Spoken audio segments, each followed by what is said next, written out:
ಎಣ್ಣೆ ಹಾಕೊಳ್ಳೋಣ ಮಸಾಲೆ ರೆಡಿ ಮಾಡೋಕ್ಕೆ. ಕಡಲೆಬೇಳೆ,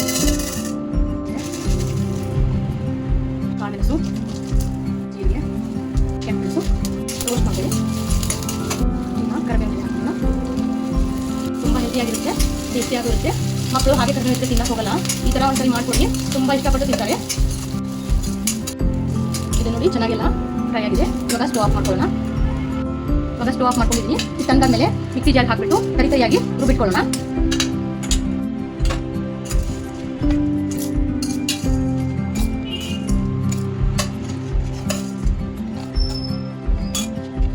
ಪುಡಿ ಈ ಥರ ಆಗಿದೆ ಪುಡಿ. ಇದನ್ನ ನೀವು 1 ತಿಂಗಳವರೆಗೂ ಕೂಡ ಸ್ಟೋರ್ ಮಾಡಿ ಇಟ್ಕೋಬಹುದು. ಈಗ ಕರಿಬೇವು ಚಿತ್ರಾನ್ನ ಹೇಗೆ ಮಾಡೋದು ಅಂತ ನೋಡ್ಕೊಳ್ಳೋಣ.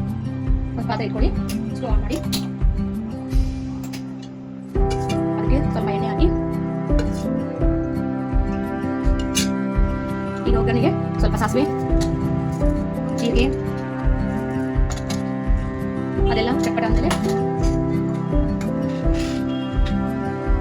ಸ್ವಲ್ಪ ಕಡಲೆಬೇಳೆ, ಸ್ವಲ್ಪ ಉದ್ದಿನಬೇಳೆ,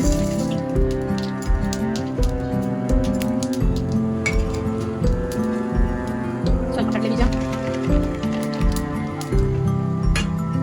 ಎಲ್ಲ ಚೆನ್ನಾಗಿ ಫ್ರೈ ಮಾಡ್ಕೊಳ್ಳಿ.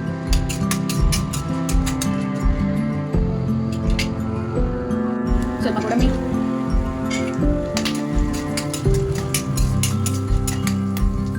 ಒಂಚೂರಿಗೆ ಎಷ್ಟು ಅರಿಶಿನ ಪುಡಿ ಹಾಕ್ತೀನಿ. ಬೇಡ ಅಂತಂದ್ರೆ ನೀವು ಸ್ಕಿಪ್ ಮಾಡ್ಕೋಬೋದು.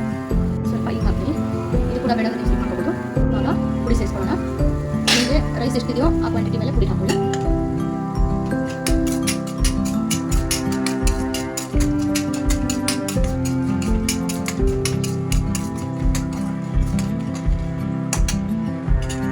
ಇವಾಗ ಬೇಯಿಸಿಟ್ಕೊಂಡಿರೋ ರೈಸ್ ಆ್ಯಡ್ ಮಾಡ್ಕೊಳ್ಳೋಣ.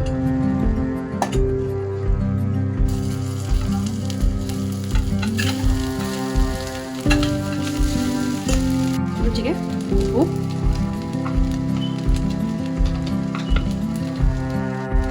ಚೆನ್ನಾಗಿ ಬೇಯಿಸಿಕೊಳ್ಳೋಣ.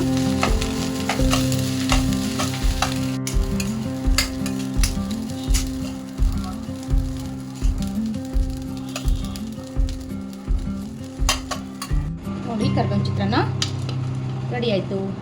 ಬಿಸಿ ಬಿಸಿ ಅನ್ನ ತಿಂತಾ ಇದ್ದರೆ ಆಹಾ ಸೂಪರ್ ಆಗಿರುತ್ತೆ. ಈ ಥರ ನೀವು ಮಕ್ಕಳಿಗೆ ಒಂದು ಸರಿ ಮಾಡಿಕೊಡಿ, ತುಂಬ ಇಷ್ಟಪಡ್ತಾರೆ. ಮತ್ತು ನಮ್ಮ ಚಾನಲ್ನ ಸಬ್ಸ್ಕ್ರೈಬ್ ಮಾಡಿ, ಶೇರ್ ಮಾಡಿ, ಲೈಕ್ ಮಾಡಿ. Thank you.